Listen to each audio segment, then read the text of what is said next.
வக்ஃப் வாரியத்தில் முஸ்லிம் அல்லாதோரை நியமிப்பதில் எந்த தவறும் இல்லை என பாரதிய ஜனதா மத்திய அரசு தனது வாதத்தை வைத்தது. டெல்லியிலிருந்து நமக்கு கிடைத்த இந்த வாதத்தில் மூன்றாவது நாளாக நேற்று மத்திய அரசு சார்பில் சொலிசிட்டர் ஜெனரல் துஷேர் மேத்தா வாதிட்டார்.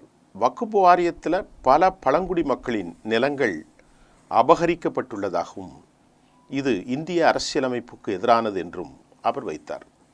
முஸ்லிம்கள் ஷரியத் சட்டத்தின்படி ஒருவர் சட்டத்தின் பலன்களை அனுபவிக்கும் என்றால் அவர் முஸ்லிம் என்பதை நிரூபிக்க வேண்டும் என்ற வாதங்களை வைத்தார். வக்ஃப் வாரியம் என்பது வெறும் நிர்வாகம் சார்ந்தது என்பதால் அதில் முஸ்லிம்கள் அல்லாதவரை நியமிப்பதில் எந்த பிழையும் இல்லை என பாரதிய ஜனதா மத்திய அரசு தன் வாதத்தை வைத்தது. நியமிக்கப்படும் நபர் நிர்வாகத் திறமை கொண்டவரா என்பது மட்டும்தான் முக்கியமே தவிர வக்ஃப் சொத்துக்கள் சரியாக நிர்வகிக்கப்பட வேண்டும் என்றும் பரந்த நோக்கத்தோடு இந்த சட்டத்தில் திருத்தம் கொண்டு வரப்பட்டதாகவும் கூட பாரதிய ஜனதா வாதிட்டது. பாரதிய ஜனதா அரசின் சார்பில் வாதிட செய்யப்பட்டது. சம்பந்தப்பட்ட நபருடைய சொத்து வக்ஃப் சொத்து என அறிவிக்கப்பட்டால் அந்த நபர் நீதிமன்றத்திற்குத்தான் செல்ல முடியும். அதாவது இந்த சட்டத்தில் வக்ஃப் சட்டத்திற்கு ஆதரவான மனுதாரர்கள் தரப்பில் ஆஜரான வழக்கறிஞர் தன் வாதத்தை எப்படி சொல்கிறார் என்றால், ஒரு நபர் தன் சொத்தை மட்டுமே வக்ஃபாக வழங்க முடியும். அவருக்கு சொந்தமான சொத்தை தானம் செய்வதுதான் வக்ஃப் என்று சொல்லப்படுகிறது.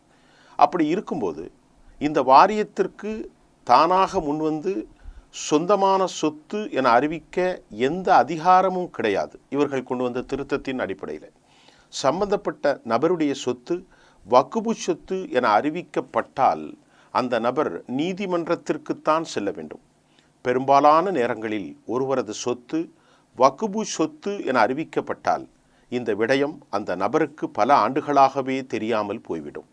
ஆனால் தற்போது இந்த பிரச்சனைகள் அனைத்தும் புதிய திருத்தச் சட்டத்தால் தீர்க்கப்பட்டுள்ளன என்றும் இந்த வாதத்தை அவர்கள் வைத்தார்கள். சட்டத்திட்டத்திற்கு எதிரான மனுதாரர்கள் சார்பில் ஆஜரான கபில் சிபல் உள்ளிட்டோர் இந்த விவகாரத்தை இவ்வாறு கூறினார்கள்.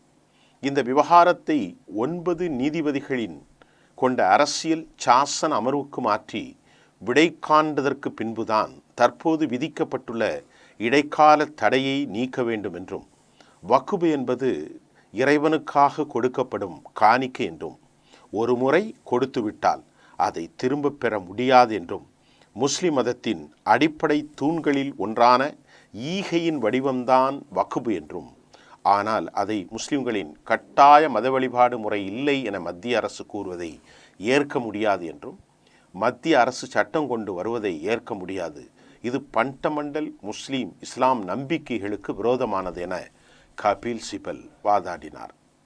இதனை அடுத்து வக்ஃப் இடைக்கால உத்தரவு ஒத்தி வைக்கப்பட்டது.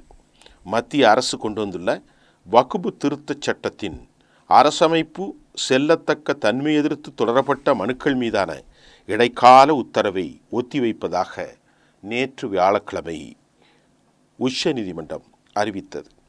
இந்த சட்டத்தின் 1995ஆம் ஆண்டின் வக்ஃப் சட்டத்தின் திருத்தங்கள் மேற்கொள்ளும் வகையில் மத்திய அரசு இந்த திருத்தத்தை கொண்டு வந்ததை நாம் 2-3 காணொளிகளில் தொடர்ந்து சொன்னோம். 72 மனுக்கள் உச்ச நீதிமன்றத்தில் இந்த சட்டத்துக்கு எதிராக தாக்கலும் 5 மனு மட்டும் விசாரணைக்கு எடுத்துக்கொள்ளப்பட்டது. அதாவது வக்ஃப் என நீதிமன்றத்தால் அறிவிக்கப்பட்ட சொத்துக்கள் மரபு வழி பயன்பாட்டு அடிப்படையில் வக்ஃப் சொத்துக்களாக அறிவிக்கப்பட்ட அல்லது விதிக்கப்பட்ட அறிவிக்கப்பட்ட சொத்துக்களை ரத்து செய்வதற்கு திருத்தச் சட்டத்தில் அதிகாரம் இருக்கிறது. பதவி வழி உறுப்பினர்களை தவிர வக்ஃப் வாரியங்கள் மற்றும் மத்திய வக்ஃப் கவுன்சிலின் பிற அனைத்து உறுப்பினர்களும் முஸ்லிம்களாக இருக்க வேண்டும் என மனுதாரர்களின் கோரிக்கை.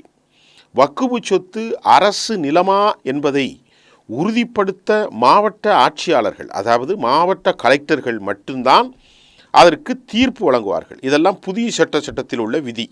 ஆகிய இந்த 3 விஷயங்களின் மீதும் இடைக்கால உத்தரவு பிறப்பிக்கப்படுவதற்கான விசாரணை தொடர்ந்து 3 நாட்களாக நடந்தது. இந்த சட்டத்தில் அவர்கள் கொண்டு வந்த இந்த 3 நடைமுறைக்குத்தான் இடைக்கால தடை விதிப்பது குறித்து விசாரித்தது. அதாவது வக்ஃபு என நீதிமன்றங்களால் அறிவிக்கப்பட்ட சொத்துக்களுடைய மரபு வழி பயன்பாட்டு அடிப்படையில் வக்ஃபு சொத்துக்கள் அறிவிக்கப்பட்ட அல்லது பத்திரத்தின்படி வக்ஃபு என அறிவிக்கப்பட்ட சொத்துக்களை ரத்து செய்வதற்கு திருத்தச் சட்டத்தில் அதிகாரம். இது ஒன்று. இரண்டாவது, பதவி வழி உறுப்பினர்களை தவிர வக்ஃபு வாரியங்கள் மற்றும் மத்திய வக்ஃபு கவுன்சிலின் பிற அனைத்து உறுப்பினர்களும் முஸ்லிம்களாக இருக்க வேண்டும் என மனுதாரர்களின் கோரிக்கை. இது ரெண்டாவது. முஸ்லிம் அல்லாதவர்களை மத்திய அரசு நியமித்ததுக்கு எதிராக இது ரெண்டு. மூணாவது, வக்ஃபு சொத்து அரசு நிலமா என்பதை உறுதி செய்த அந்த மாவட்ட அரசாங்கத்தால் நிர்ணயிக்கப்படும் மாவட்ட கலெக்டர்களுக்கான உரிமை. இந்த மூணுமே முஸ்லிம்களுக்கு பெரும் இடையூறாக இருக்கின்றது.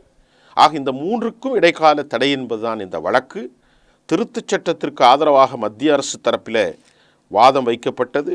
அரசு நிலத்தின் மீதாக யாரும் உரிமை கொண்டாட முடியாது. வக்ஃபு என அறிவிக்கப்பட்டிருந்தாலும் அது அரசு நிலமாக இருந்தால் அதை அரசு மீட்டெடுக்கலாம் என உச்சநீதிமன்றம் ஏற்கனவே தீர்ப்பளித்திருக்கிறது. மேலும் வக்ஃபு என்பது ஒரு இஸ்லாமிய கருத்து தான். அது இஸ்லாத்தின் இன்றியமையாத பகுதி அல்ல. மாறாக ஈகை அல்லது தர்மம் சார்ந்தது மட்டுமே. இந்த ஈகையும் தர்மமும் அனைத்து மதங்களிலும் கடைபிடிக்கின்றன என்ற வாதத்தையும் பாஜக வைக்கிறது. அதற்காக அதை மதத்தின் அத்தியாவசிய கோட்பாடாக, நம்பிக்கையின் வெளிப்பாடாக முடியாது என புதிய விளக்கங்களையும் பாரதிய ஜனதாவின் மத்திய அரசு வைக்கிறது. இதையெல்லாம் பதிவு செய்யப்பட்ட நீண்டகால பயன்பாட்டு அடிப்படையில் வக்ஃபு சொத்துக்கு ரத்து தொடர்பான விதிக்கு இடைக்கால தடை விதிப்பது திருத்தச் சட்டத்தின் நோக்கங்களை நீர்த்து போக செய்யும் என பாரதிய ஜனதா அரசு சார்பில் வாதிடப்பட்டது. மனுதாரர்கள் தரப்பிலே கபில் சிபல் வாதிடுகையில் மத்திய அரசு கொண்டுள்ள திருத்தச் சட்டம் அரசமைப்பு சட்ட நடைமுறைகளுக்கு எதிரானது என்று வலுவான வாதத்தை வைக்கிறார். முஸ்லிம்களுக்கு ஆதரவாக வைக்கிற கபில் சிபல் இது அரசியலமைப்புக்கு எதிர் என்கிறார். நீதிமன்ற நடைமுறைகள் இன்றி வக்ஃபு சொத்துக்களை அரசு கையகப்படுத்துவதற்கு சட்டம் வழிவகுப்பது மிகப்பெரிய கொடூரமான தவறு என்கின்றார் கபில் சிபல். இந்த வழக்கு உச்சநீதிமன்ற தளபதி PR காவாய், அகஸ்டின் ஜார்ஜ் மாசி நேற்று வியாழக்கிழமை வந்தபோது இரு தரப்பு வாதங்களையும் காவாய் நான் ஏற்கனவே குறிப்பிட்டது போன்று மத்திய அரசு கொண்டு வந்த வக்ஃபு சட்ட திருத்தத்துக்கு ஆதரவாக அரசமைப்பு சட்டத்தின் அனுமானம் உள்ளது என்று குறிப்பிட்டு இடைக்கால உத்தரவை ஒத்தி வைத்து உத்தரவிட்டிருக்கிறார். நல்லா கவனிங்க.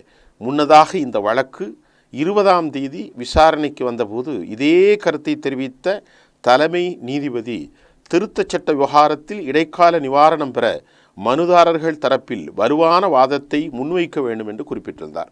நாம் மீண்டும் நீதிபதியினுடைய வார்த்தைகளை இங்கே உங்களுக்கு பதிவு செய்கிறோம்.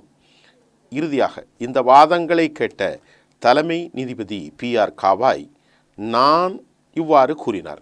நீதிபதியினுடைய வார்த்தைகள் இவ்வாறு கூறப்பட்டது. என்ன கூறுகிறார் நீதிபதி?